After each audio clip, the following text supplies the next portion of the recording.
tous, bienvenue sur Touchdown Actu pour un nouveau tableau noir. Ça y est, on connaît le Super Bowl, l'affiche du Super Bowl qui opposera les Buccaneers aux Chiefs de Kansas City. J'avais annoncé dans le dernier tableau noir que je mettais en favori les Packers. Excellent pronostic de ma part. Voilà, je me félicite pour ça. On va revenir cette fois-ci, non pas sur une action, mais deux. Donc ce sera deux mini tableaux noirs d'un seul coup. Et je voulais illustrer notamment les défenses qui ont été excellentes sur ces deux matchs et qui ont permis à la fois aux Buccaneers de pas d'éteindre parce que les Packers ont quand même été meilleurs en deuxième mi-temps et ont réussi à remonter, notamment parce que Tom Brady a été intercepté 3 fois. Donc c'est justement parce qu'il a été intercepté 3 fois que cette défense des Buccaneers est impressionnante, parce que elle a quand même réussi à maintenir les Packers dans un nombre de points assez faible. Les Packers qui mettent 26 points, avec généralement, si on se prend 3 interceptions, on peut très facilement, face à cette attaque explosive des Packers, encaisser beaucoup plus de points que ça. Donc vraiment, les Buccaneers peuvent remercier leur défense sur ce match. Et du côté du match entre les Bills et les Chiefs, la défense des Chiefs aussi, qui a fait un gros boulot, même si là, pour le coup, les Chiefs, de toute façon, avaient mis 38 points. Mais ils ont réussi, cette défense des Chiefs, à maintenir les Bills sous les 24 points. Donc voilà, on avait deux attaques excellentes, qui étaient les Packers et les Bills, et qui ont réussi à être contenus correctement pour permettre à leur équipe de se qualifier. Alors, sur cette première action, vous vous rappelez, et si vous ne l'avez pas vu, allez regarder le tableau noir précédent où on parlait de Adams, le receveur des Packers, et rappelez-vous de cette action où il traverse la ligne de haut en bas pour entre guillemets semer son adversaire direct qui le suit et qui rentre en collision avec ses propres coéquipiers. Donc sur cette action, vous allez voir que ça va être à peu près la même chose, enfin à peu près la même chose, c'est un petit peu différent évidemment, ils ne jouent pas exactement la même action, mais les Buccaneers sont arrivés bien mieux préparés à ce type de jeu que les Rams, et on va voir ça tout de suite. Alors, ce que va faire Adams, c'est qu'il va dans un premier temps venir traverser ici, mais l'action ne va pas se lancer tout de suite, il va s'arrêter, il va feinter de revenir plutôt, pas vraiment revenir, et repartir. Donc voilà, c'est assez complexe, mais il va faire ça pour finalement faire le même tracé, ce petit tracé flat, vous savez, petit tracé très court, pour essayer de marquer. En face, ce que vont faire les Buccaneers, et ça va être assez intéressant, on va voir qu'il y a vraiment une vraie communication entre les joueurs, ils se parlent, ils font des signes, etc. C'est extrêmement important, ça, dans une défense, de communiquer. Et on va voir que le défenseur Davis, le numéro 24, le cornerback qui est ici, va dans un premier temps suivre son adversaire direct, Adams, directement en homme à homme, venir le marquer. Et au moment de repartir, où il va voir Adams faire une feinte, en tout cas, de repartir, eh bien, il va lui aussi commencer à repartir, mais vous allez voir que le safety qui est numéro 32, Edwards, qui est positionné ici, va lui dire « Non, non, reste là, mon vieux, c'est moi qui m'en occupe. » Globalement, ça signifie « T'auras pas le temps. On a vu l'action qu'ils ont fait la semaine dernière.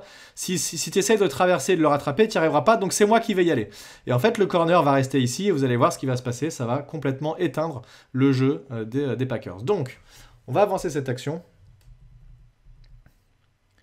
Hop. Adams qui commence à traverser le terrain. Et vous voyez qu'il y a tout de suite une communication ici entre les deux corners. Là, il lui dit « Qu'est-ce que je fais? Est-ce que c'est toi qui vas ?» Ça aurait pu éventuellement être ça aussi. Ça pourrait être soit ce corner qui traverse et lui qui reste ici, soit les deux qui restent là, ou lui qui passe derrière et il y a un switch ici comme ça. Il y a toutes les possibilités et ils vont très bien communiquer là-dessus, les défenseurs. Vous voyez, même le safety qui lui dit « Vas-y, on a le temps, t'inquiète. » C'est pour toi. Donc là, aucun doute. Le numéro 24, Davis qui traverse. Et comme on disait tout à l'heure, qui va venir se positionner en homme-homme. Donc là, voilà, aucun problème pour l'instant. À ce moment-là de l'action, il marque parfaitement Davante Adams qui a un adversaire direct.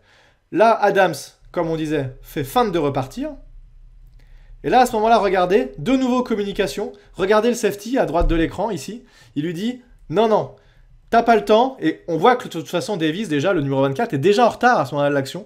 Il lui dit « T'as pas le temps, reste là, c'est moi qui vais. » Donc, la conséquence de ça, c'est que si jamais le jeu avait été au bout et que Davante Adams était parti de l'autre côté, comme ils essayent de le faire croire, eh bien c'était dans tous les cas bien couvert, parce qu'on avait le safety qui était là et qui serait arrivé avant Adams dans tous les cas, qui ne pouvait pas le prendre de vitesse, et le cornerback ici reste dans son coin. Donc si jamais il y a une feinte et qu'il y a un tracé qui se fait dans le flat, eh bien il y a aussi quelqu'un qui est disponible à cet endroit-là du terrain. Donc excellente communication entre les corners et les safety. Et Adams qui revient, sauf que personne n'a croqué à la feinte. Le corner est là. Et il va pouvoir marquer parfaitement bien le tracé de Adams. Alors, deuxième élément qui va être commun entre les deux actions, c'est que regardez à la fois pourquoi cette défense fonctionne aussi également, à part le fait qu'ici ils sont bien adaptés. Il va avoir à la fois le quarterback qui est mis sous pression et le receveur qui est parfaitement bien marqué. Ça va être une constante sur les deux actions qu'on va voir. Donc là, je peux vous amener l'action jusqu'au bout, mais vous allez voir que à la fois le fait que Adams est marqué et le fait que Rodgers n'a pas le temps de lancer, eh bien, il est obligé de se débarrasser du ballon et il l'envoie au fond du terrain. Il préfère assurer la passe incomplète plutôt que se faire saquer. C'est assez classique. Voilà, donc vous allez voir que sur l'action suivante du match entre les Bills et les Chiefs, on va retrouver exactement le même pattern. Voilà, action numéro 2 entre les Bills et les Chiefs. Donc, c'est la défense des Chiefs qui va nous intéresser sur cette action. Les Bills sont en attaque. On est au tout début du match. Il y a encore 0-0 à ce moment-là. Et vous allez voir que... alors, c'est assez difficile de voir exactement ce qu'avaient prévu les Bills, mais on va essayer d'imaginer ce qu'ils ont fait. Donc là, ils vont faire une feinte de course. Il y avait possibilité, je pense, dans leur action d'effectuer une remise, mais le quarterback Josh Allen estime qu'il a plus de chances de faire une passe. Vous avez ici un bloc qui va se faire du receveur qui est positionné en bas. Donc, on imagine effectivement que c'était un bloc pour soit une course, soit un tracé court, puisque, alors ce qui se passe en haut de l'écran avec Diggs, c'est pas très important, puisqu'il est bien marqué, il va pas faire grand-chose, mais c'est surtout Cole Beasley, donc ça c'est quelque chose qu'on peut voir de manière assez classique, le receveur intérieur qui va se décaler ici pour faire une réception à cet endroit-là, profiter du bloc, pour venir gagner du terrain. Et là, ils ont combien? Ils ont 3 yards à faire pour venir gagner au moins les 3 yards qui lui manquent. Mais ça ne va pas se passer comme ça, puisque dans la défense des Chiefs, on va avoir ici, alors si je remonte un tout petit peu, mais le corner qui est là, en fait, il était positionné bien en face ici de son receveur et juste à la fin de l'action, quand il sent que l'action va partir, il commence à se décaler et il va venir blitzer ici sur le quarterback. Ce qui fait que, évidemment, on ne va pas laisser Beasley tout seul. Il va y avoir un switch ici avec le safety numéro 22, Thornhill, qui va venir se précipiter quand il va voir qu'il y a un petit tracé bubble ici du receveur. Il va venir se précipiter et on va avancer un tout petit peu l'action pour voir ce qui se passe. Mais rappelez-vous de ce que j'ai dit tout à l'heure. Le point commun entre ces deux actions, c'est à la fois le marquage, mais aussi la pression qui est mise sur le quarterback. Donc là, regardez Josh Allen, il feinte la remise. Là, il y a 2 défenseurs des Chiefs.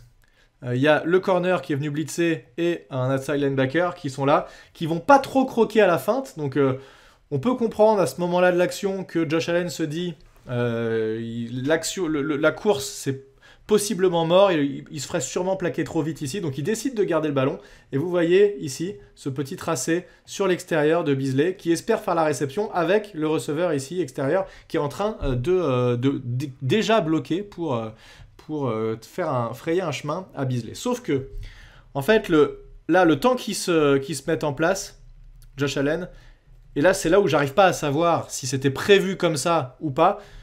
À mon avis, c'est une option qu'ils ont. Je pense qu'en fait, ce qui se passe, c'est que si, au moment où il part sur l'extérieur, comme ça à Beasley, s'il voit que le défenseur est trop rapidement sur lui, eh bien en fait, ils font une feinte, potentiellement pump fake, donc feinte de lancer du quarterback, et il repart au fond du terrain. Sauf qu'ici, c'est pas vraiment, c'est ni l'un ni l'autre en fait. Il voit que le safety qui vient du fond, je le rappelle, arrive un peu trop vite. Potentiellement, il va pas réussir à lui faire la passe, sauf que en fait, le safety est encore un peu trop loin et au moment où Beasley va repartir, eh bien, il va réussir à le suivre et à le marquer parfaitement bien. Et regardez, les 2 défenseurs qui n'ont pas vraiment croqué à la feinte et qui vont tout de suite venir mettre la pression sur Allen. Et donc là, Beasley repart, mais le safety, qui anticipe très bien, qui arrive à parfaitement suivre le receveur, et même si la passe est pas trop mal lancée, alors il est mis sous pression encore une fois par 2 joueurs, donc la passe aurait pu être meilleure évidemment, mais le combo gagnant d'une défense, à la fois on marque bien les receveurs et à la fois on met la pression sur le quarterback, ça c'est assez décisif. Et là-dessus, il le suit parfaitement bien, il est parfaitement au marquage. Et en fait, là-dessus, Josh Allen, ce qu'il aurait pu faire de mieux, c'est de la lancer en touche, hein, mais il tente le coup quand même. Mais le défenseur la joue parfaitement bien. Et on dirait qu'il l'intercepte, mais finalement non, il va la relâcher sur cette action. Et ce n'est pas une interception, mais c'est en tout cas un très beau jeu de la défense. Voilà, je trouvais ça intéressant de parler des défenses plutôt que des attaques, parce que on parle énormément des attaques de feu de toutes les équipes là, qui sont arrivées, à la fois les Packers, les Chiefs, les Bills et même les Buccaneers, qui mettent quand même 31 points et qui ont eu une première mi-temps excellente contre les Packers, même si Brady, comme on l'a dit tout à l'heure, se fait intercepter 3 fois, voilà, c'est quand même quatre plutôt excellentes attaques qui se sont affrontées sur ces 2 matchs du dernier week-end. Et on a donc un Super Bowl qui va opposer les Buccaneers aux Chiefs, qui va être extrêmement intéressant à regarder. Voilà, j'espère que ce tableau noir vous aura permis d'en apprendre un petit peu plus, et je vous dis à très bientôt sur Touchdown Actu. À plus tout le monde, ciao.